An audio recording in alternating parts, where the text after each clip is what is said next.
Morning, everyone.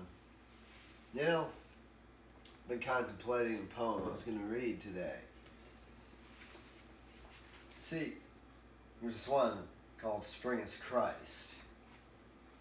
I don't have anything against Christ. By reading the other poems afterwards, the way life's going right now, we have the three poems in succession. Shreds of Stream, The Ground Cries Out, Unfold Your Own Myth. And I really feel like we could boomerang back after unfolding your own myth to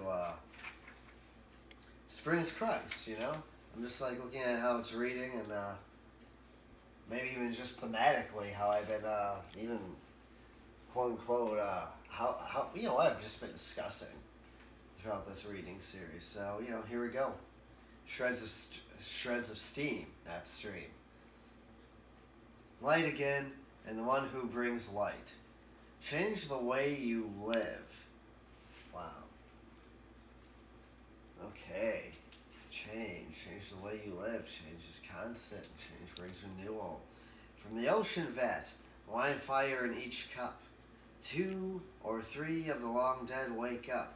2 or 3 drunks become lion hunters. Sunlight washes a dark face. The flower of what's true opens in the face. Meadow grass and garden ground grow damp again.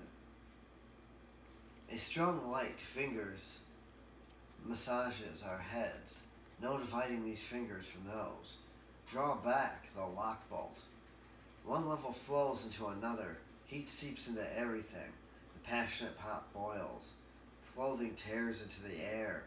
Poets fume. Shreds of steam, yeah they do. Never so happy as out in the light. Steam fills the bath, and frozen figures on the wall open their eyes, wet and round, narcissus eyes that see enormous distances and new ears, that love the details of any story. The figures dance like friends, diving and coming up and diving again. Steam spills into the courtyard. It's the noise of resurrection. They move from one corner, laughing across to the opposite corner. No one notices how steam opens the rows of each mind, fills every beggar's cup solid with coins. Hold out a basket. It fills up so well that emptiness becomes what you want.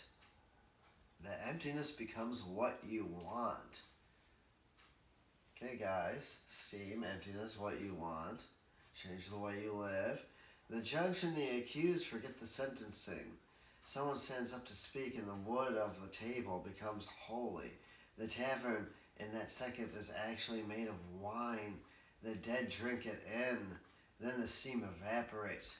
Figures sink back into the wall, eyes blank, ears just lines. Now it's happening again.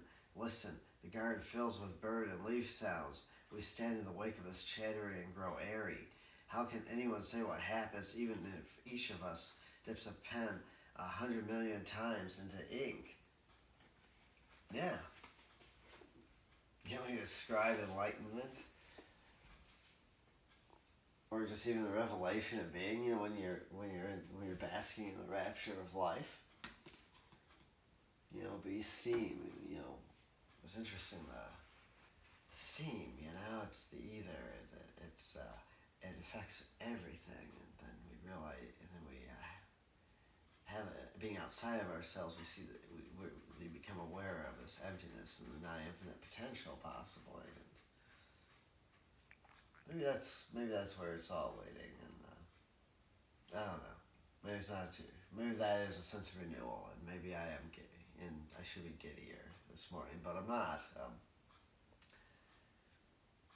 because it's 3 a.m. Yeah, and all that jazz. I have to leave here by 4 a.m. to get to my job at 5 a.m. But man, life's improving, and that's a good thing. And being loved and all that shit. So thanks for sharing your morning with me.